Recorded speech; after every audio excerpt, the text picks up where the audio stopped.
Hello guys, welcome to viral news. तो guys क्या चल रहा है बिग बॉस 18 के लाइव में। गाइस रजत और चाहत का झगड़ा हो गया। चाहत ने रजत की बात नहीं सुनी तो रजत को इतना गुस्सा आ गया। एक्चुअली शायद ये पहली बार हुआ होगा जब चाहत ने इस तरह से रजत को बोलते हुए बात कर रहा था, वो उसने नहीं करी, इग्नोर करके आ गई। इग्नोर करके क्या, बात को बीच में छोड़ के आ गई। तो रजत का गुस्सा देखने वाला था। जी हाँ, शायद अब उसे महसूस हो जो वो चाहत के साथ करता था। एक्चुअली मैं बताती हूँ, दोपहर को चाहत ने सारा खाना बनाया, आप जानते हैं। वैसे चाहत किचन की ड्यूटी अपनी मर्ज़ी से ही लेती है, इसमें कोई वो भी नहीं है कि भाई थोप रहा है कोई, लेकिन उसके अलावा कोई करने को भी तैयार नहीं है, एक दो मेंबर के अलावा। जी हाँ, चुम करती है वो नाश्ते के लिए लेती है।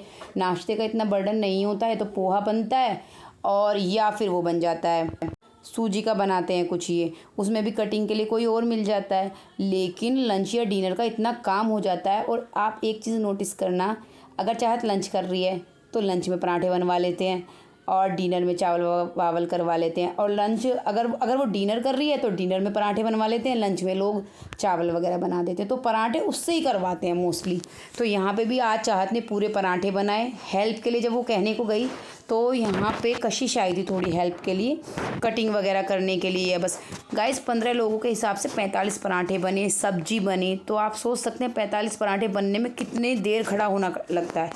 वो 2 घंटे कम से कम किचन में खड़े होकर उसने काम किया है। ठीक है, सबको गरम गरम पराठे देना सर। तो उसके बाद क्या हुआ ना, चाहत ने वही वाली काम, वो सफाई करने से मना कर दिया। वो ड्यूटी भी नहीं है वो पता है क्या, सारा और ये सब पहले कह चुके हैं कि भाई जो खाना बनाएगा ना, इवन इन्होंने यामिनी ने भी बोल दिया था। तो जब रजत ने ये कह दिया था कोई दिक्कत नहीं है, जो मर्जी है उतना कर लो, कि भाई जो खाना बनाता है वो इतना नहीं कर सकता कि वो स्लैब पूरा वो जो रहता है उसे साफ़ कर सके। पता है क्या, ये किचन की क्लीनिंग की ड्यूटी उसे ही दे देते हैं जो खाना बनाता है कि वो ही करेगा। तो चाहत से वो नहीं हुआ होगा। तो चाहत ना वहाँ ग्रुप के साथ जाके बैठी थी, उसका अपना तो ग्रुप नहीं है, लेकिन दिग्विजय वगैरह और ये सब बैठे थे। तो शिल्पा जी कहती हैं कि अगर तुमसे नहीं हो रहा है, तुम इतना कर रही हो, तो तुम रजत को बोल दो, वो ड्यूटी वो किसी और को दे दे।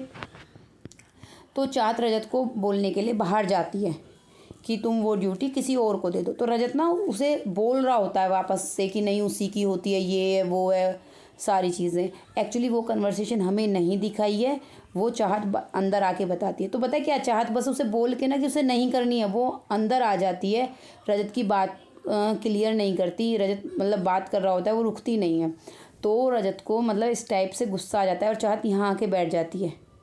मतलब यहाँ इस फ्रेम में नहीं दिख रहे, वो ही है जैसे दिग्विजय इधर बैठा है ना, तो इधर की साइड ही वो बैठी है, फ्रेम में नहीं दिखा रहे। तो फिर से उसे यहाँ बैठी थी वो बहुत टाइम के लिए।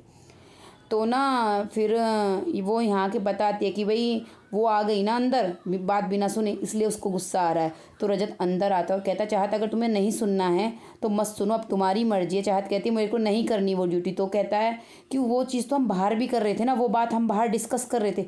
ओ भाई, तुझे अब अकेले में बात करनी है ना, तुझे ना सबके सामने सुनना होता है। जैसे चाहत को बोल दिया था कि मेरी मर्जी जो मैं करूँगा, वो इतनी ड्यूटी कर रही है, दूसरों को भी दे कुछ। तेरे जो रिश्तेदार घूम रहे हैं घर में, उनसे करवा ले कुछ। नहीं, उनसे क्यों करवाएगा, बहुत लोग हैं घर में करवाने। और भाई तू खुद कर दे। ये सारा दिन लोग बाहर पड़े रहते हैं। मैं देखती हूँ ईशा क्या करते, पूरे दिन मैं उसे पड़े हुए देखती हूँ।